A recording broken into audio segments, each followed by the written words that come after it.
Imaginez, vous discutez avec un journaliste sans savoir que la conversation est enregistrée, puis elle fuite et circule partout sur les réseaux. En quelques heures, tout le monde est convaincu que vous avez menacé quelqu'un. Peu importe vos explications, l'affaire est déjà jugée par l'opinion. C'est ce qui arrive aujourd'hui à Georges Boucher. Mais demain, ça pourrait arriver à n'importe qui.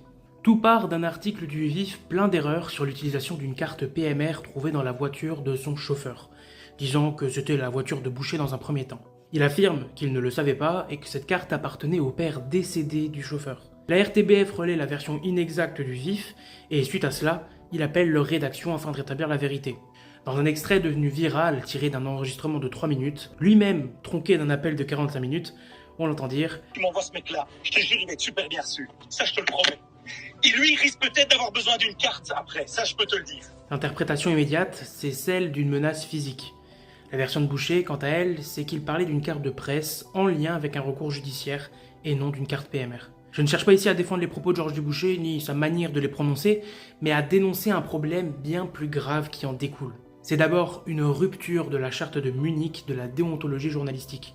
Mais en plus, en Belgique, enregistrer une conversation à laquelle on participe est légal. Mais le publier sans l'accord de tous les participants, c'est une autre histoire. Jusqu'à 3 ans de prison et 20 000 € d'amende si c'est pour nuire. Alors ici, on est en plein dans un cas où un extrait est diffusé pour créer un effet choc. Et c'est ni Boucher, ni la journaliste qui en est l'auteur. Au niveau du symbolisme, peu importe que l'extrait dure plusieurs minutes. Ce qui reste dans l'esprit du public, c'est une seule phrase, souvent déformée par le prisme de la polémique. Et c'est là que se trouve le vrai problème.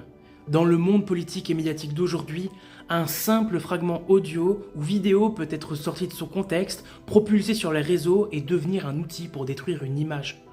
La cible du jour, c'est Boucher, demain ce sera quelqu'un d'autre. Alors veut-on vraiment juger les personnes publiques sur des extraits tronqués ou sur l'ensemble des faits?